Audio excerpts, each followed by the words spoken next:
Hello everyone, welcome. And then I'm Dr. Xi Chen. I am a geriatric dentist in the College of Dentistry. Today we are going to talk about the oral health issue in older adults at the end of life. I have no any financial relationship with any manufacturer or pharmaceutical company or anything like that, so I have nothing to disclose. So here is the objective of this lecture. We will have a lot of things to cover in the next hours. So first of all, we are going to spend a few minutes to discuss the oral health change pattern at the end of life. And then we are going to discuss how to manage the oral health issue in this patient population. And finally, and then we are going to talk about the common oral health issue and their management. And finally, I will show you a case to illustrate how oral disease may potentially affect patients' systemic health and medical management in these populations. At a populational level, all the deaths can be categorized into 4 groups in general. And the first groups consist of the individual who die from accident, from heart attack, from a stroke, and then as you can see that this group of individuals usually they can maintain the high level function, and then the process from normal function to death are usually very brief and usually may happen in minutes to a few days. And the second groups consist of the patient who have terminal cancers. And as you can see here, this patient usually can maintain relatively high level of function until their disease become non-responsive to treatment. And then they will rapidly decline, and deaths usually occurred in the next few weeks to months. The third group consists of patients with advanced organ function failure, such as congestive heart failure, COPD, and other advanced organ failure. These patients usually experience progressive functional decline with periodic exacerbation, and then they will recover but never return to the level before the exacerbation. And then after several exacerbations, these individuals will die. And the last group consists of patients with advanced frailties such as dementia, advanced Parkinson's, and other conditions. And they will usually experience a very slow, progressive functional decline prior to death. So from a dental perspective, the last 2 groups share a lot of clinical similarities, so therefore they can group together. Now let's talk about the oral health change in the different functional group. The first group is the certain death group. As we discussed, these individuals usually maintain a high level of function prior to death. So therefore, if they can maintain the routine, the daily oral hygiene and regular dental care, so there's no much change in the oral health prior to death. It is very difficult to study the oral health change in this pattern because the deaths in this group are usually unpredictable. So instead of the study the patient who died from the heart attack or died from the injury accidents, we use the community drilling older adult who live in community in their entire life. In this study, we try to understand the oral health change in community drilling older adult in the last 3 years of life. And we followed the 250 decedents for 3 years and try to study how their oral health is related to time to death in the last 3 years of life. And we can see that when death is approaching here, and then the self-rated systemic health continued decline. In the meantime, the number of missing teeth are also gradually increased. On average, this group of individuals expect to lose about 1 tooth in 3 months, in 3 years, significant more than the patient reside in long-term care facility and those living in community. In the meantime, that the number of teeth with dental caries with periodontal disease remained unchanged. So that suggests that in the last year of life, when death is approaching, the oral disease burden continually increased, but this individual chose to extract their teeth instead of spending resource and effort to save their teeth. In the second study, we further compared the self-reported oral health in the community living older adult to those who are not in the last year of life. And as we can see here, compared to the individual who are not in the last year of life, community children older adult in the last year of life, they are 2 times more likely to report having bad overall general health, oral health. They are more likely to be dissatisfied with their mouth appearance, their ability to chew food, and also their ability to taste and ability to smell are also substantially declined in the last year of life. The second group is the terminal cancer group, and as we discussed, they usually maintain relatively high level of function before their disease, until their disease become non-responsible to treatment, and then they will rapidly decline and will die within a few weeks. As a result of that, dental caries, periodontal disease resulting from the functional impairment usually are not evidenced in this patient group. Instead, anti-cancer treatment may have a substantial impact on their oral health. So therefore, soft tissue pathology are common issues in these patient groups. Xerostomia is one of the most prominent oral health issues in terminal cancer patients. And then it is considered as the third most distressing symptom in terminal cancer patients. Some study shows that among the terminal cancer patients, almost all of them report having dry mouth during the daytime. And then nearly 90% of them have dry mouth in the evening. And among of them, the great majority of them report having a moderate to severe dry mouth during the day or nighttime. And then the dry mouth can substantially affect the patient's oral functions such as speech, taste. It can also increase the difficulty for chewing and swallowing, and can cause mouth pain. So therefore, it can substantially affect the quality of life. And clinically, we can often see the patient like this who present no saliva at all, as you can see here. And their tongue are usually inflamed and looks like a strawberry.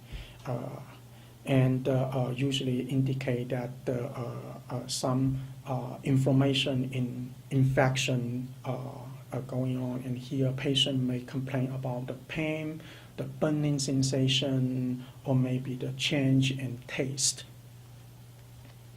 Fungal infections are also very common in these patients, and some studies shows that up to 94% of the terminal cancer patients experience oral candidiasis.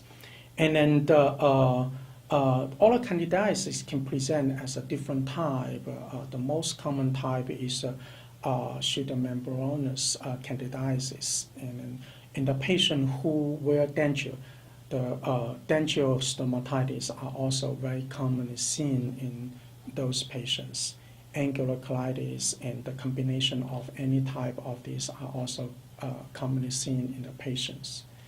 And here is the patient who has the pseudomembranous candidiasis. As you can see here, there's some wide membrane that can be easily wrapped off, and some erosive surface will show after the wide membrane is wrapped off.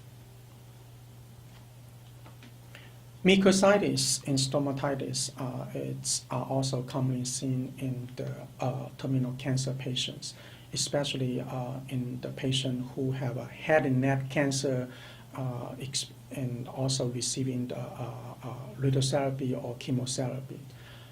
However, the prevalence of the mucositis differ in patients who receive a different anti-cancer treatment.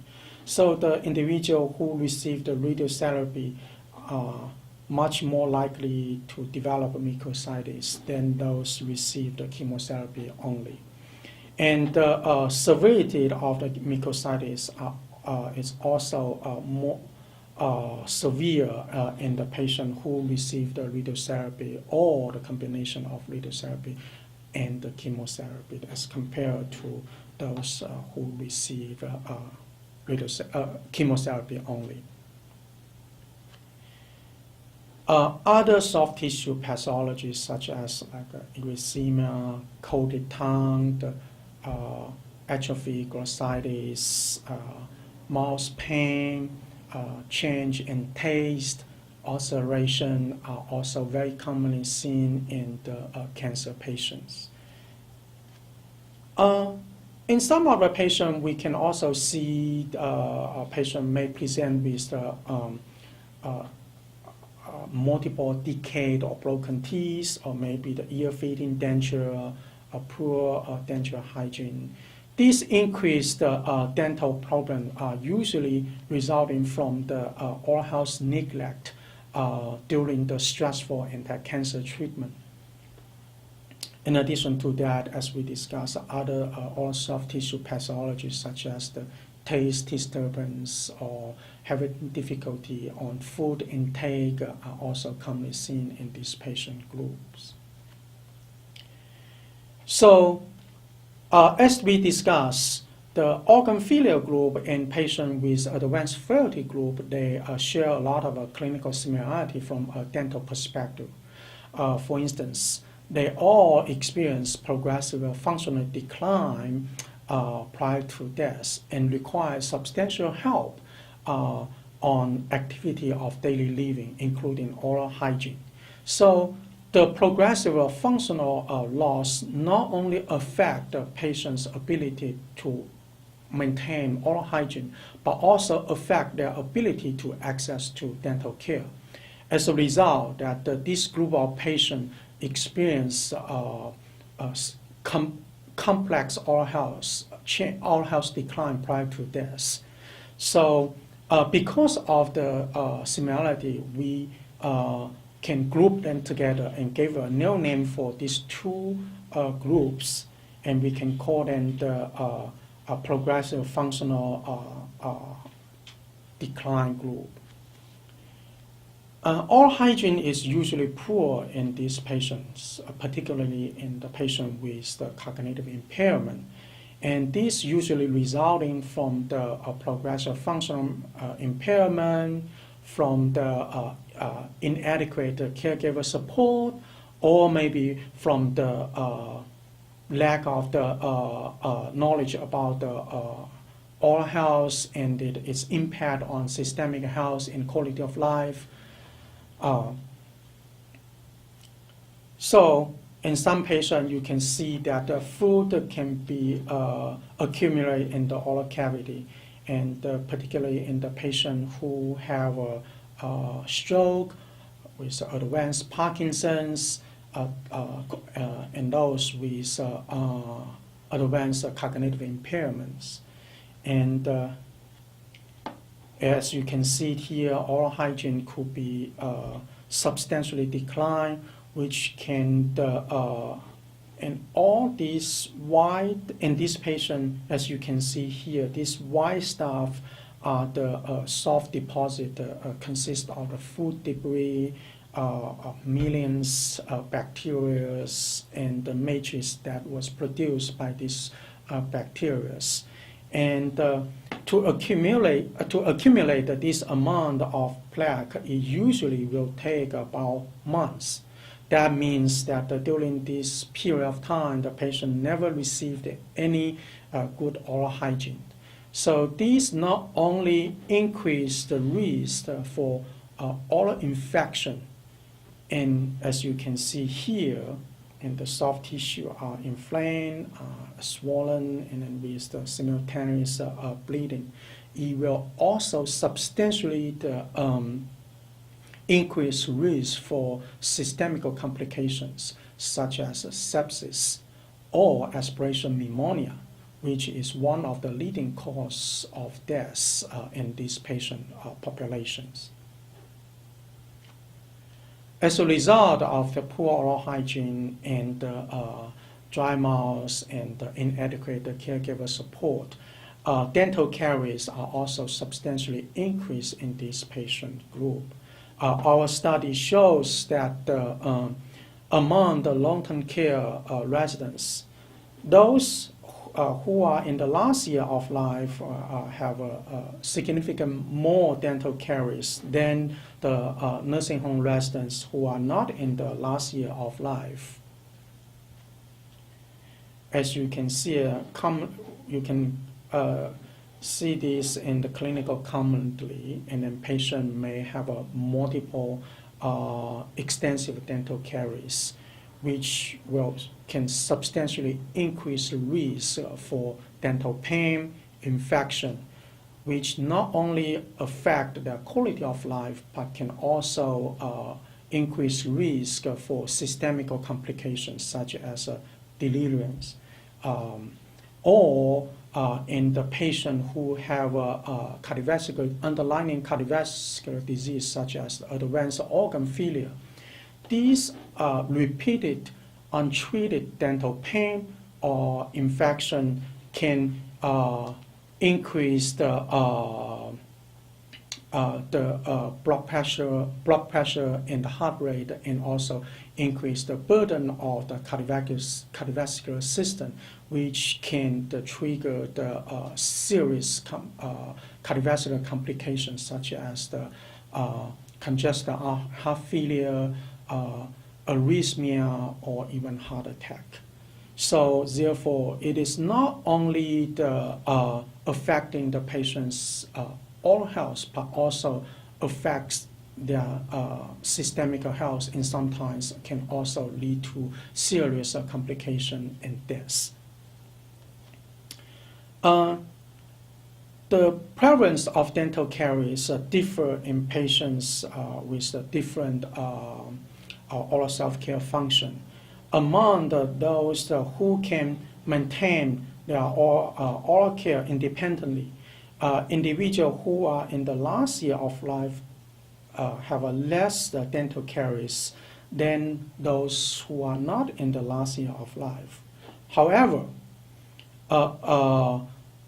among those who need help on oral hygiene, and the individual who are in the last year of life have a significant more dental caries than those who are not in the last year of life. Although the dental caries increase in the last 6 months of life, but on average, the number of dental caries do not change in the last year of life. As a result, and the tooth loss are also very commonly seen in this patient population. And then, as shown in our study, more than one third of the nursing home residents in the last year of life lost all of their natural teeth, which can potentially increase the difficulty for them to chew food and to maintain their oral function. Other oral health issues are also commonly seen in these patient groups. For instance, like xerostomia are also commonly seen in this patient, and as a result of adverse effect of medications, and also in patients with cognitive impairment, dehydration is also a common issue contributing to the xerostomia. Dental problems such as ear feeding denture, poor dental hygiene, are also commonly seen in this patient as a result of the oral health neglect during the disease process. Oral soft tissue pathology are also commonly seen in this patient group, and more than 50% have at least one oral lesion. The denture stomatitis is one fungal infection. It's one of the most common seen oral soft tissue pathology in this patient group, and then about 10% of them has 2 or more oral soft tissue lesions. And this is the patient who have denture stomatitis. It's one sort of the fungal infection. As you can see that the oral mucosa that contact with the dentures are inflamed, and you can see some white membrane showing in the oral mucosa too. And this is the chronic irritation resulting from ear feeding dentures. And this lesion is very painful when the lesion was fresh. But unfortunately, patient was not able to appreciate this condition and report to this condition to their caregiver. So therefore, they have to suffer the pain for a long period of time without treatment, which may substantially affect their food intake and their quality of life. So, in summary, oral health change differ in patients with different dying trajectory. And the patient who suffer from unexpected deaths, usually they don't have a substantial change in their oral health. And some patients may have a declined self-rated oral health prior to death. And the patient with the terminal illness, such as cancer. So oral soft tissue pathology are the main oral health issues in these patients. Among those who with progressive functional disabilities, such as patients with advanced organ failure and those with advanced Parkinson's, dementia, and other chronic conditions, they will experience a complex oral health decline prior to death, and then they will all the oral health conditions will highly prevalent in this patient group, and which can substantially affect their quality of life and also affect their systemic health. Okay, next we are going to talk about the oral health management in older adults at the end of life. One question is why bother to manage their oral health issue? And many clinicians may have this question in their mind, because and sometimes I even get question, why bother? They are dying anyway. I think the reason we want to address their oral health issue is because, as we discussed, it's because not all the patients will die in the next few days or maybe in the next few weeks, because in some patients the dying process may be prolonged and can up to 1 to 2 years.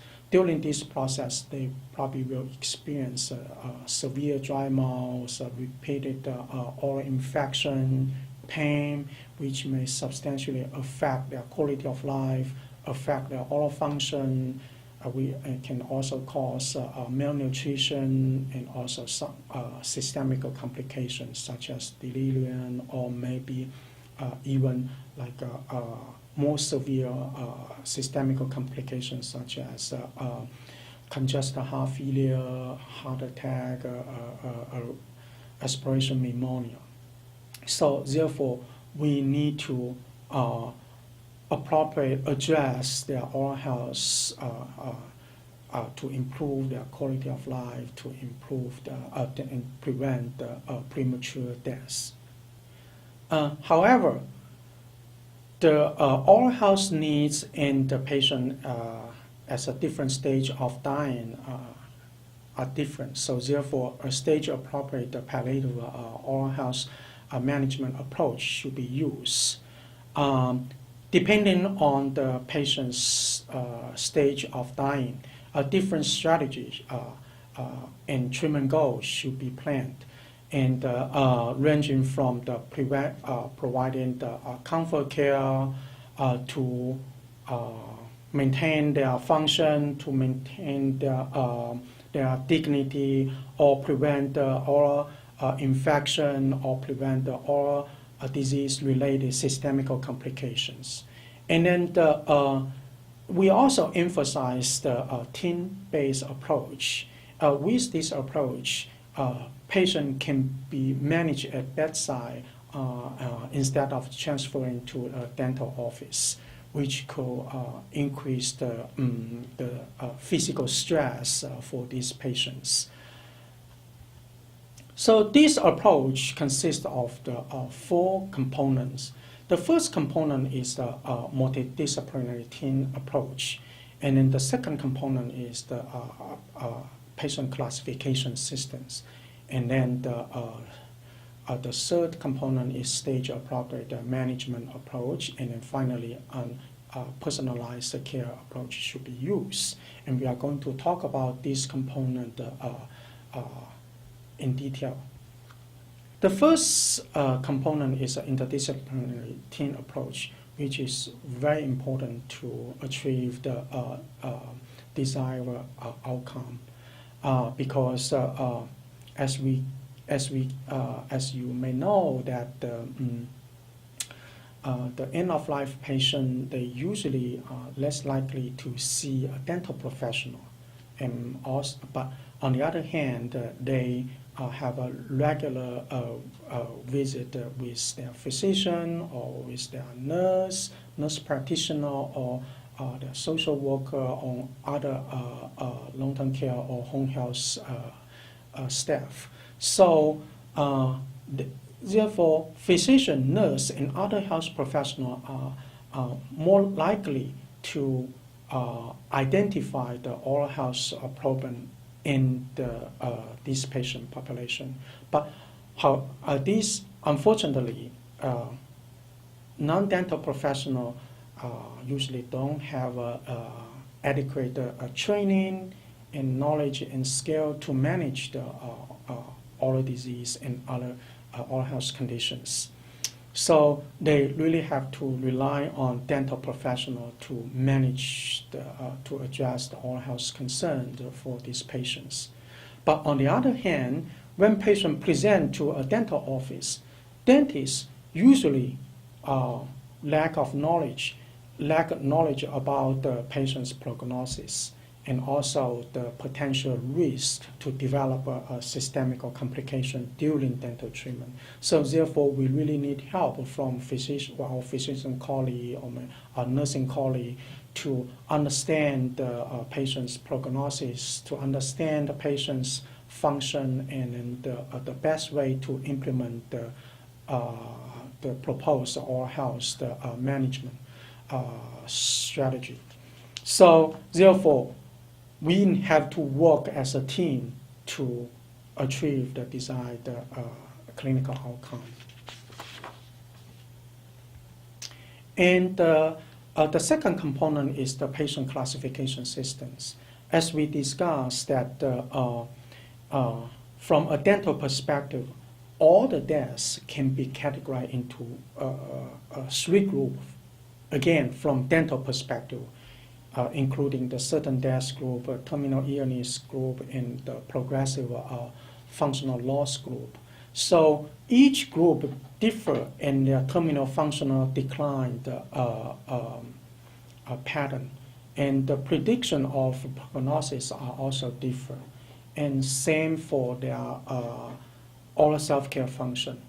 As we discussed, the oral health need in these three groups are also substantially different. For instance, like in the cancer group, oral self-tissue pathology is the main concern. But on the other hand, in the patient with the advanced organ failure or advanced frailty carries oral infection, functional loss, and other oral health issues are very commonly seen in these patients. So therefore, the oral health need in this group is substantially different from other groups. So because of that, the different treatment strategies should be used. And then for the patient with the terminal illness and those with progressive functional loss, a stage-appropriate treatment strategy should be used, which will be discussed in the next slides. As we know that although the dying process may differ in length, this process can be further categorized into three different stages, including decline stages, pre-active dying stages, and active dying stages. Each differ in length depending on the underlying health conditions and functional status. So for the patient who are in the decline stage, they usually can experience substantial dry mouth, and because of the oral hygiene is also usually poor in these patients, so they may have an increased chance to develop the oral infection and oral pain, and their oral function can also be compromised. As a result, that the treatment goal for the patient in this stage is to improving their quality of life, maintain function and nutrition, prevent the pain and infection, and prevent systemic complication of oral disease, depending on their oral health need and also their prognosis. For this patient group, if they can tolerate the treatment, and then they can be transferred to the dental office for treatment. But we need to be cautious for the invasive surgical procedure, and such as extraction or other dental surgery, and definitely will need to avoid aggressive invasive treatment, such as multiple tooth extractions in one visit, or maybe extracting all the remaining teeth in one visit, which may substantially increase risk for systemic complication after the surgery. If their health condition continue progress, this individual will progress into the pre-active dying stages, and during these stages, their kidney function will further decline, and the water regulation and electrolyte balance may be further disrupt.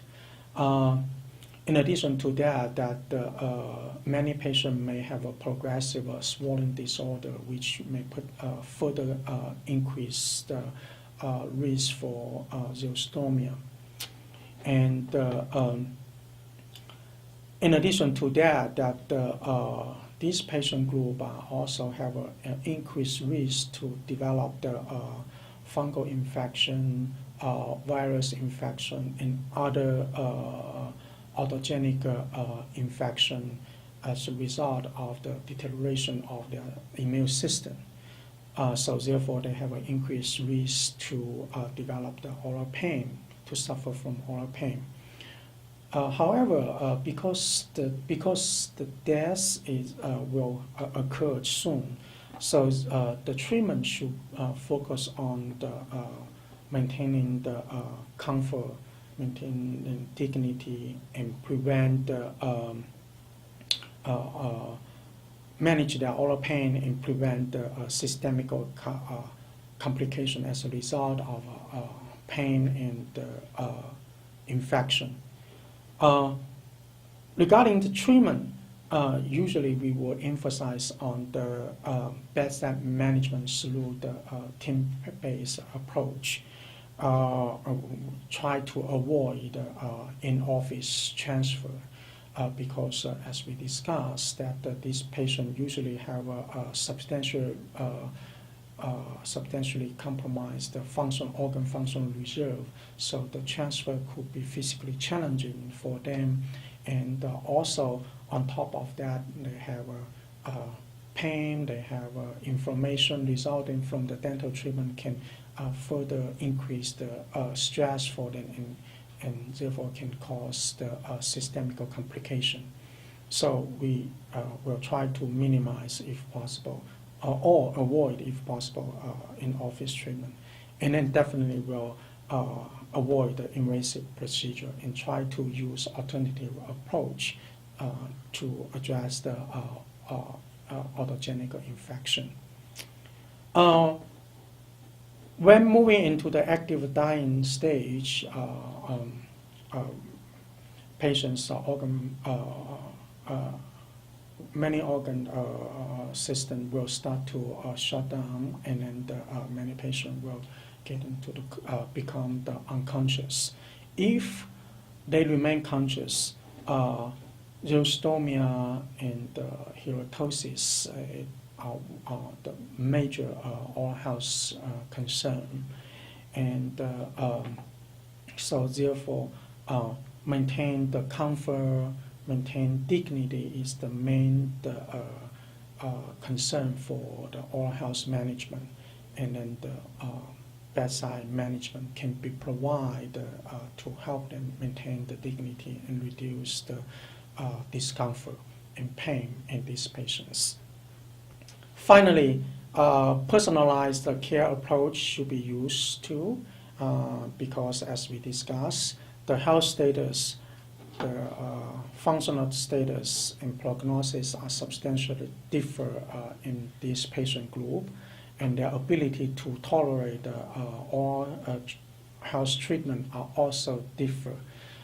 So therefore, these factors need to be considered during the care planning so that the appropriate approach can be identified or developed to address their oral health concern. In addition to that, the oral disease patterns are also substantially different in these patients' population, as we discussed before. Also, patient and family perceive the oral health needs are also substantial in patients with different education background, in different age group, and also in patients with different cultural background.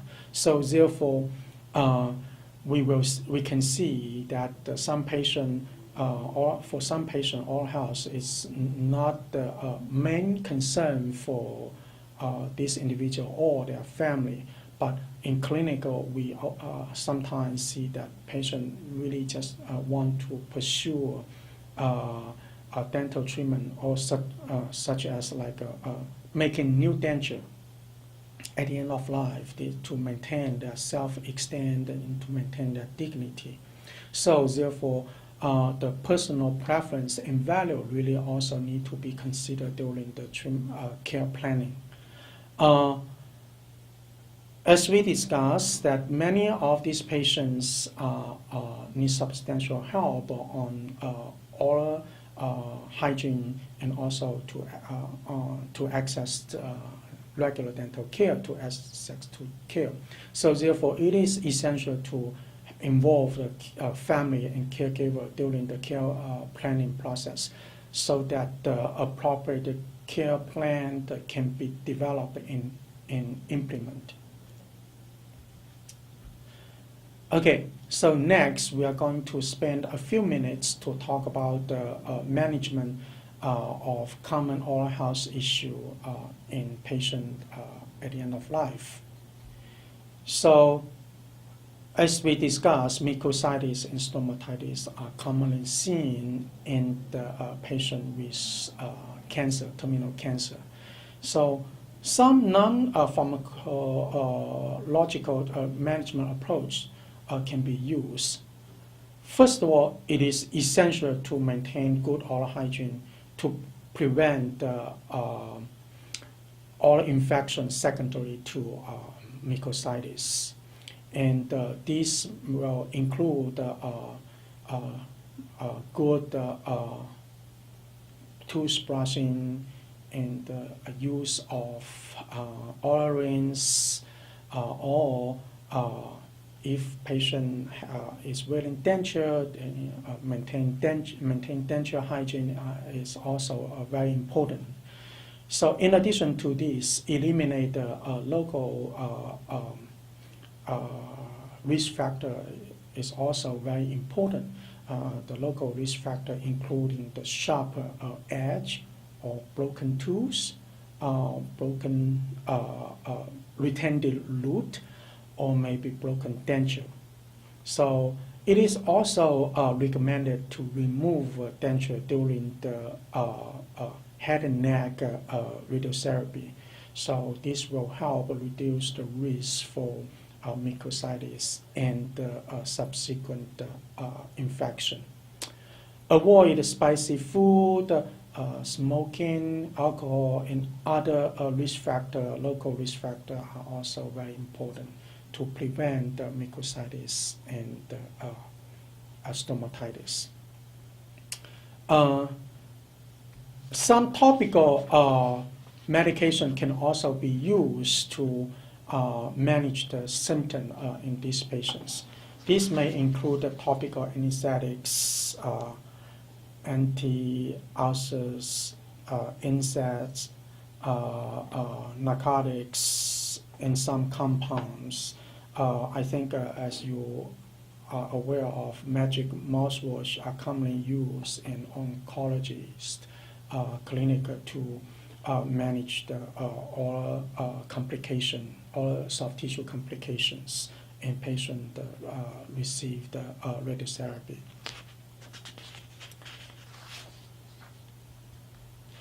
For the candidiasis, it is important to maintain the good oral hygiene, and also it will be also very helpful to address the dry mouth, to use the saliva substitute or lubricant to address the xerostomia, or can also, if possible, can also change the medication or maybe adjust the dosage to reduce the anticholinergic side effect of medications.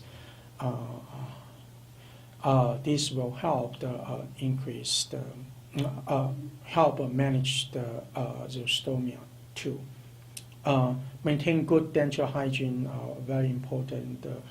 Denture need to be removed and cleaned at bedtime, and then soap into the 0.12% chlorhexidine in some commercial oral rinse product, and also some antifungal suspension can also be used to soak the denture. Topical medications such as nystatin suspension, in nystatin the suspension ice chip can also be used. And for the patients with terminal cancer, I think the ice chip, nystatin ice chip are usually is welcomed by the terminal cancer patient because it's not only help them manage the candidiasis and also relieve the dryness in their mouths. Other topical agents such as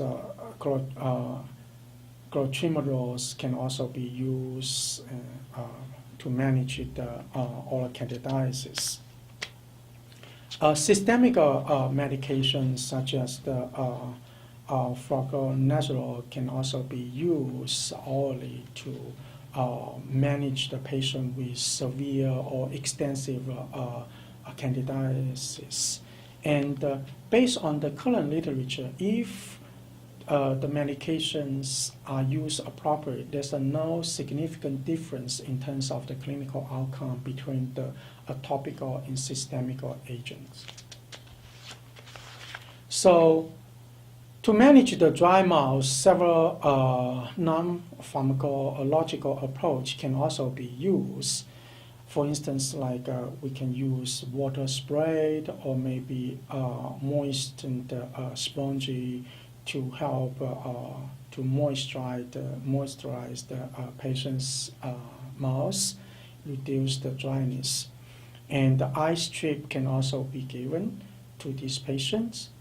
Saliva stimulator can also be used. This may include some acid fruit such as pineapple, lime, lemon, and olive. But we need to bear in mind, what we need to bear in mind is that these acid fruit can also increase risk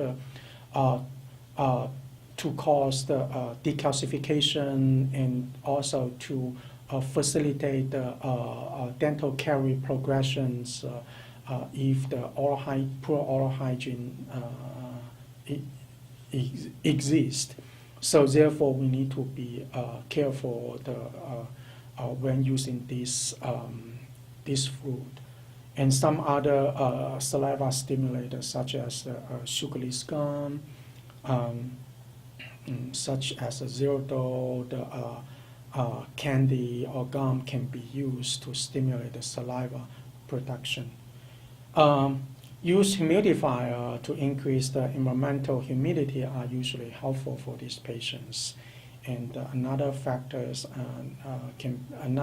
approach can be used is to just avoid coughing or alcohol and other localized stimulator.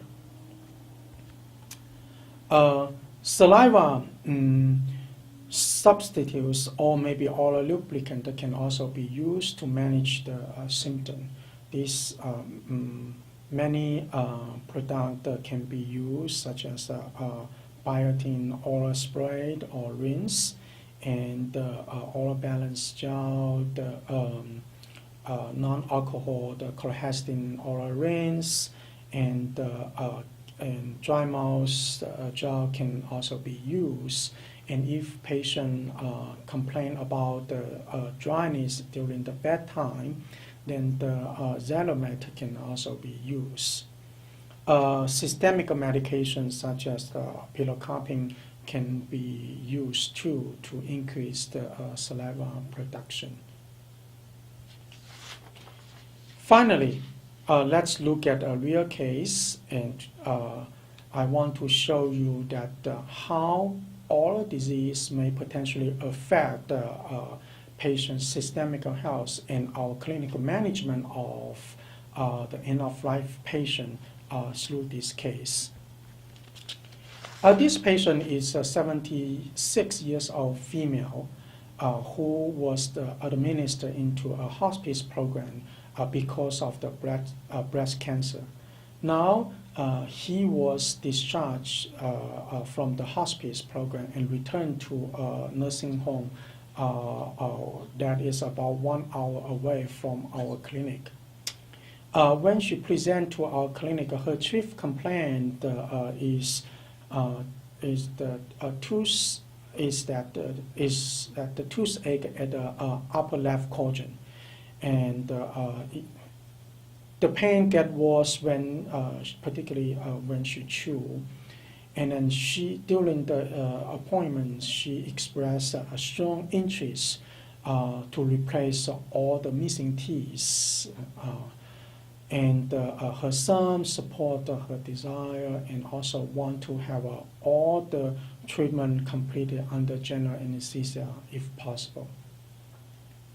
At once. This is the medical history of this patient. As you can see, that the main concern is the breast cancer with multiple bone metastasis. In addition to that, this patient also have multiple chronic conditions, including chronic kidney disease, severe debility, atrial fibrillation with pacemaker, hypertension, chronic COPD, the coronary artery disease, and several others. And then the condition that highlight in red are the conditions that can potentially increase risk to develop a systemic complication during dental treatment. That means that she has multiple conditions that could potentially affect our clinical management in a dental environment. So here are the medications of this patient. As you can see that many of them are for the breast cancer and for cancer treatment, and also have some pain medication, PRM pain medication to manage the pain, and symptom management for the anti-cancer treatment. During the clinical assessment, we noticed patient was frail, and she was wheelchair bounded, but she was alert and was able to clearly describe her chief complaint and describe her need, her desire, and also respond all the clinical questions appropriately.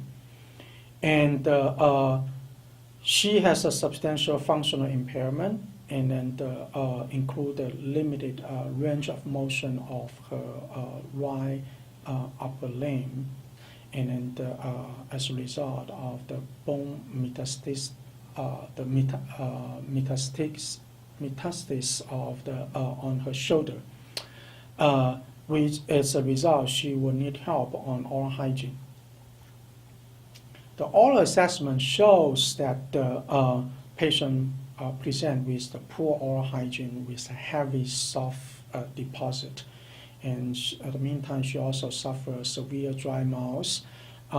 She had 2 4-unit bridge at her upper right and left quadrant. And both of the bridge are highly mobile and can fold out at any moment of time.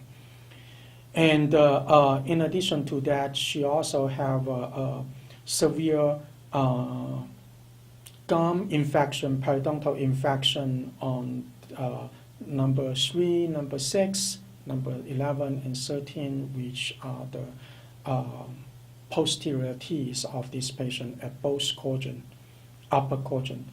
And she also have a multiple asymptomatic dental caries. So this is the charting of this patient, and as you can see that as she has 1 4-unit bridge at the upper right quadrant, which is highly mobile, and then she also has a highly mobile bridge at the upper left quadrant, and then both bridge can come out at any time. And meanwhile, she also have a severe infection on these tooth, and these tooth, and these tooth, and these tooth too. And the redness indicate the dental caries. So the question is, how her poor oral health may affect the systemic health and quality of life in these patients. And secondary, if remain untreated, how her oral health condition may affect the upcoming chemotherapy, because she is going to receive the new cycle of chemotherapy in the next few weeks. And finally, how can we do to avoid getting into this dilemma? That's the questions we all need to think, no matter you are a dental professional, or you are a physician, or you are a nursing professional. So first of all, let's see the first question. How the poor oral health may affect the systemic health and quality of life in these patients? Well, as we can see that this patient presents with a poor oral health, so which can increase the risk for aspiration pneumonia for this patient, and which can in turn lead to the further decline in the pulmonary function in these patients who are also comorbid with COPD. And as evidence in literatures, aspiration pneumonia is one of the leading causes of death in the patient with advanced frailty. So it can lead to increased risk for death. Second, she suffers severe dry mouth, which, as we discussed, the xerostomia can substantially compromise her oral function and therefore affect the quality of life. And the impaired oral function can also cause the malnutrition. And again, so the highly mobile teeth at the both upper quadrants and the pain associated to these mobilized teeth can substantially affect the chewing function, which can cause the malnutrition and also accelerate the terminal functional decline in this patient. And the malnutrition can also further compromise the patient's immune functions, and therefore increase risk for the autogenic and systemic infection too. Finally, the pain and the severe periodontal infection can not only affect the quality of life, untreated pain and infection can increase the cardiac burden, as we discussed, which can increased risk for cardiovascular complications such as arrhythmia, or maybe chest pain, or maybe heart attack, or even congestive heart failure in this patient potentially. Finally, the pain and the untreated infection can increase risk for delirium, and is one of the life-threatening conditions in patients with advanced frailty too. So, if untreated, how this condition may potentially affect the upcoming chemotherapy? As we discussed, that the poor oral hygiene is one of the main risk factors for mucositis and stomatitis, and it also increased risk for infection, secondary infection in patients with mucositis. And so therefore can substantially affect their quality of life, affect their oral function, affect their nutrition intake. It also increased risk for aspiration pneumonia, as we discussed. The xerostomia will increase the risk for fungal infection, and also because of the lack of saliva lubricant, soft tissue trauma can also be increase in the patient who suffer from severe xerostomia. The periodontal infection can be spread out and cause the systemic complications such as the sepsis. The poor chewing function can cause the malnutrition, which increase risk for the intolerance of the treatment too. So finally, how can we do to avoid getting to this dilemma? As we discussed, these patients need to improve oral health, to improve quality of life, to avoid systemic complication, and to improve maintain ability to tolerate the anti-cancer treatment. But on the other hand, that the complex health history and the advanced frailty also substantially increase the risk to develop a systemic complication during the dental treatment, and also compromise the patient's capacity to tolerate the dental treatment. So how can we do that in our practice to avoid getting to this dilemma? As we discussed, a team approach should be used.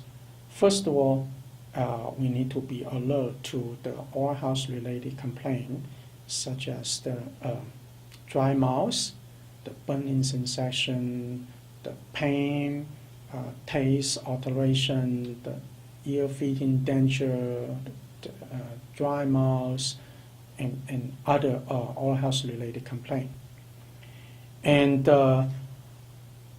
also incorporate the oral assessment as part of the clinical assessment, no matter it is in a dental environment or in a medical environment or in a long-term care environment or maybe the home environment. And then it is also extremely important to encourage the patient and the family to maintain good oral hygiene. And also the dental hygiene if applicable. And also encourage the patient to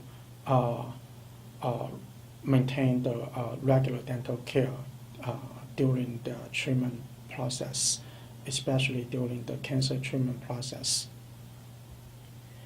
And then finally, once the